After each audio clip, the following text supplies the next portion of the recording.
करते रहते हैं, होंठ हर वक्त अल्लाह की याद में हिलते रहते हैं, रतबुल लिसान अल्लाह अल्लाह अल्लाह अल्लाह अल्लाह अल्लाह। दुनिया से जरा बेदार है जनाब वाला, रहमत खुदा की तरफ बहुत मुतवज्जे हैं। कभी कभी तो ऐसा होता है रोटी भी नहीं खाते हैं जनाब वाला, कभी तो ऐसा होता है कि पेड़ों के पत्ते को खा खा के ही जिंदगी गुजार लेते हैं।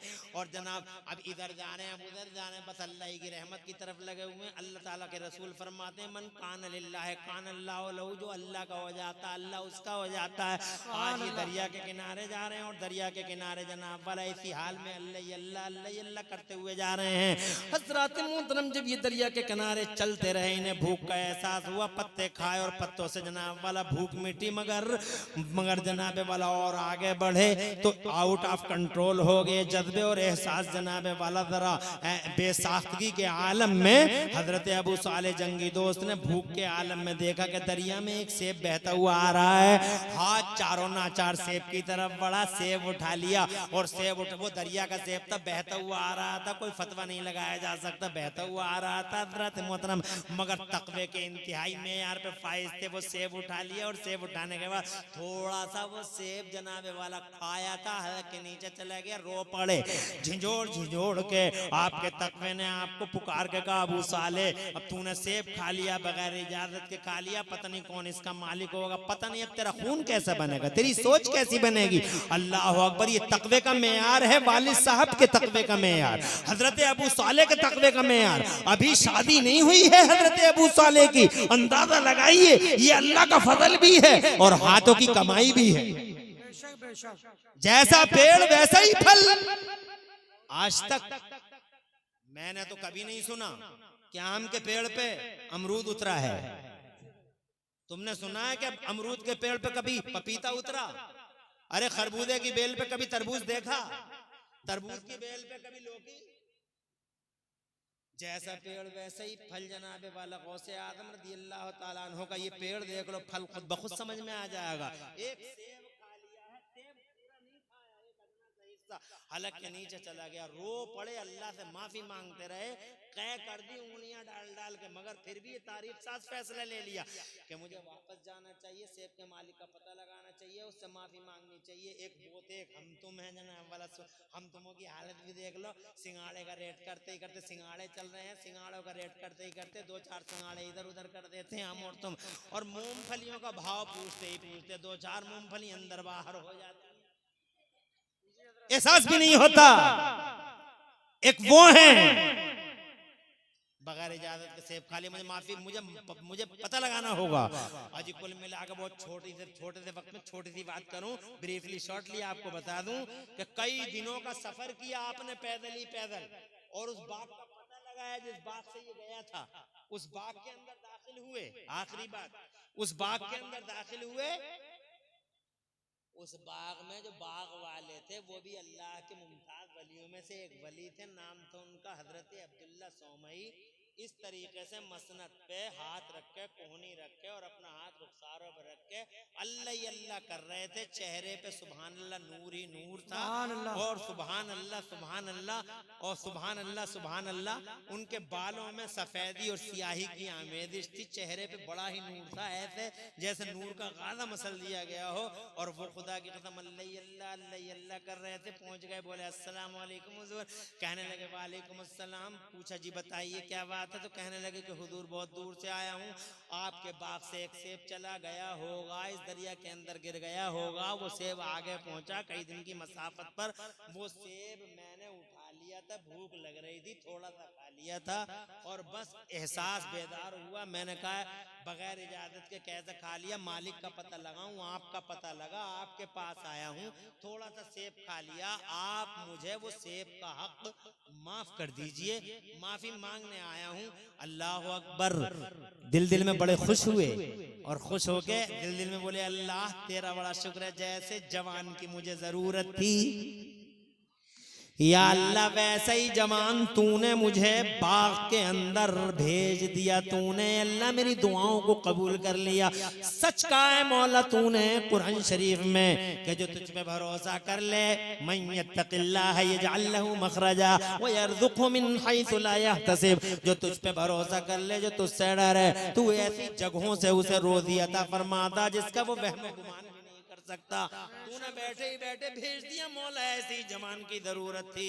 अल्लाह अकबर। मगर दिल दिल में बोले इसे रोकूं कैसे, कुछ दिनों बरतूं कैसे, अपने साथ रखूं कैसे, और जरा देख लूं।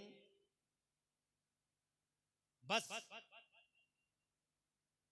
उन्होंने इरादा किया कि ऐसा मुझे इसे रोकना होगा, और रोकने के लिए मुझे कोई रास्ता निकालना होगा।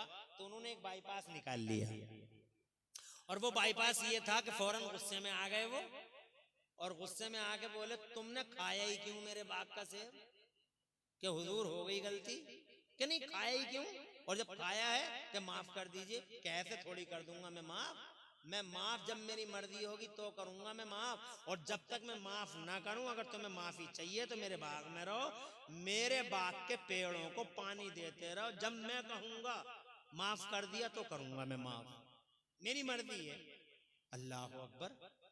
कहने लगे हुजूर मुझे मंजूर है, बाग में रहने लगे, पेड़ों को पानी देते रहे, दिन गुजरते चले गए, रातें बीतती चली गई, महीने गुजर गए, साल गुजर गए, कई साल गुजर गए। ये भी दुआ मांगते थे अल्लाह वो सूरज दिखा दे, जिस सूरज की रोशनी में ये साहब कह दे मैंने तुझे माफ कर दिया, हर चढ़ते सूरज के साथ, हर चमकते दिन के साथ जनाब वाले यही दुआ, हर निकलते दिन के साथ यही दुआ, ए अल्लाह इन्हें तौफीक दे दे कि ये मुझे माफ कर दें।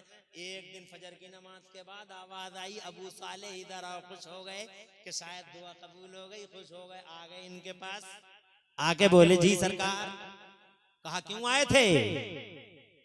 कहा हुजूर सेब खा लिया था जरा सा, माफी मांगने आया था।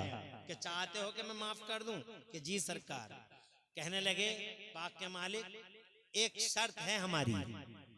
अब सोच में पड़ गई है कि एक बात को तो इतना अरसा गुजर गया, अब अल्लाह जाने कौन सी शर्त है और कितना अरसा और गुजर जाए। कहीं ऐसा ना हो कि इसी एक सेब की वजह से पूरी जिंदगी बाग में ही कट जाए। सोच में पड़ गए पता नहीं क्या शर्त होगी। काश हमारी शर्त अगर मानोगे तो माफ कर देंगे। तो इन्होंने भी कहा कि मैं आपकी शर्त को सुनने से पहले एक शर्त मेरी अपनी सुनाना चाहता हूँ। कहा तुम्हारी क्या शर्त होगी? इरशाद फरमाया हमारी भी एक शर्त है। कहा बताओ पहले तुम अपनी शर्त बताओ। कहा हमारी शर्त ये है कि अब इस दूसरी शर्त के बाद आपकी कोई तीसरी शर्त नहीं होगी, ये शर्त है। कहा हमने मान ली तीसरी नहीं होगी। कहा तो फिर हम अब बताइए आपकी क्या शर्त है? तो कहने लगे हमारी शर्त ये है कि हमारी एक बेटी है, आंखों से अंधी है, पैरों से लंगड़ी है, हाथों से लूली है। ये शर्त है हमारी कि हमारी उस बेटी का निकाह अपने साथ मंजूर कर लो, हमारी बेटी से शादी कर लो, हम तुम्हारे सेब का हक माफ कर देंगे।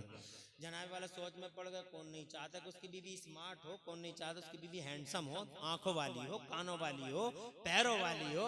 हजरात मतलब सोच पड़ गए कि ऐसी लड़की जो लूली है, लंगड़ी है। सोच में पड़ गए, मगर उन्होंने तय कर लिया कि मुझे एक बंदे का हक माफ कराने के लिए चाहे जिस लिमिट को क्रॉस करना पड़े कर दूंगा, मगर सेब का हक माफ कराऊंगा। हजरात मोहतरम गौर करें आप, हम पे कितने हक हैं बंदों के। हम किसी को मार देते हैं, किसी को गाली दे देते हैं, किसी पे झूठा इल्जाम लगा देते हैं, मादल्ला जनाब वाला किसी की मैंने काट ली हमने जनाब वाला कितनों के दिल दुखा दिए, कितनों के कलेजे काट लिए, मगर कभी हमारे दिलों में ये ख्याल तक नहीं आता कि माफी करा लें। बल्कि शबे बारात में भी अब तो फेसबुक पे चल रहा है माफ कर दियो हमारा, फेसबुक पे चल रहा है माफ कर दियो हमारा, सोशल मीडिया पे चल रहा है कि जो गलती हमसे हो गई हो माफ कर दियो। अब तो जनाब व्हाट्सएप पर मुझे लग रहा अब 10-20 साल के बाद जो भी काम होगा सब ऑनलाइन ही हो जाएगा। तौबा भी ऑनलाइन, अब तो तौबाएं ऑनलाइन चल रही है। गलतियां करके गए मजमे में,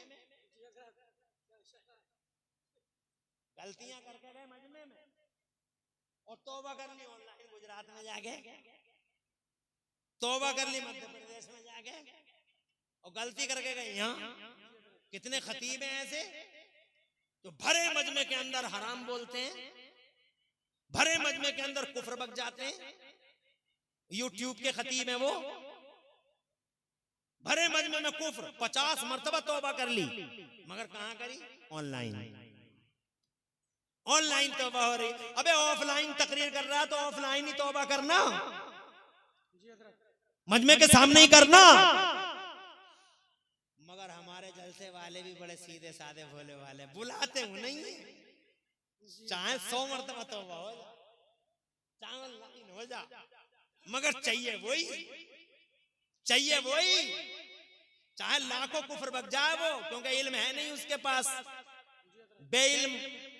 अरे इन माइकों पे बेइल्मों को तो आना भी नहीं चाहिए, गैर आलिमों को बुलाना भी नहीं चाहिए, मगर हमारी पब्लिक अल्लाह ताला अक्ल सलीम अता फरमाए, बस ये देखते हैं यूट्यूब पे कौन सा अच्छा चल रहा, मगर उसके अंदर क्या है, फैक्ट क्या है, रियलिटी का ये मालूम नहीं करते। और इमाम लोग बेचारे वो तो चलो मजबूर होते हैं। अब जब लोग ही कह रहे हैं, हालांकि इमामों को भी समझाना चाहिए कि यहाँ ये जलसे हैं, ये अल्लाह रसूल का जिक्र है, यहाँ आलिमों को बुलाया जाए, कहीं ऐसा ना हो गैर आलिमों को बुलाया तो जबान बहक गई, कोई कुफ्र हो गया, कोई हराम हो गया, तो उसकी जिम्मेदारी सबकी हो जाएगी। अब जब ये कुफ्र बक के चला गया कोई, तो जनाब वाला उसका मौलवी पीछा करते हैं, तो वहीं बैठे बैठे ऑनलाइन डाल देता कि मैं तौबा कर रहा हूँ इस बात से। तो बहरहाल सब कुछ तो अब ऑनलाइन चलने लगा है, तो मुझे ऐसा लग रहा है कि ये बंदों के हुकूक जो मार रहे हैं लोग, इसके बारे में भी सीधे सीधे कहते हैं साहब जो कुछ हुआ वो हर शब बारात में आ जाता है मैसेज, माफ कर दीजिएगा साहब। लेकिन जनाबे वाला बहुत खतरनाक है ये मोर्चा। मेरे नबी ने इरशाद फरमाया, एक हदीस सुनाता हूँ, जरा जोर से कहो सुभान अल्लाह, और जोर से कहो। एक हदीस सुनाता हूँ, आका पाक साहिब लौलाक ने अपने सहाबियों के बीच में इरशाद फरमाया, जानते हो मेरे गुलाम, जल्दी जल्दी सुनाऊंगा, कहीं रुकूंगा नहीं, तवज्जो पूरी इधर रखिएगा क्योंकि टाइम ज्यादा हो रहा है। आका फरमाते हैं, मेरे गुलामो जानते हो मनिल मुफलिस, तुम में गरीब आदमी कौन है? तो जनाबे वाला सहाबा किराम ने अर्ज किया, या रसूल अल्लाह अल मुफलिस फीना मन लैसा लहू दीनारुन वला दिरहम, या रसूल अल्लाह, हे अल्लाह के पैगंबर, हम में गरीब आदमी वो होता है जिसके पास रुपया ना हो, पैसा ना हो। तो मेरे नबी ने फरमाया, नहीं गरीब वो नहीं होता जिसके पास रुपया पैसा ना हो, एक्चुअली गरीब वो आदमी होता है जिसके पास गरीब किसे कहते हैं सरकार? अल मुफलिसु मन यअती बिसलातिन व सियामिन व ज़कातिन। गरीब और मुफलिस वो आदमी है जो नमाज रोज़े ज़कातें लेके आएगा, नेकियों का ज़ख़ीरा लेके आएगा, नेकियों का हसनात का ज़ख़ीरा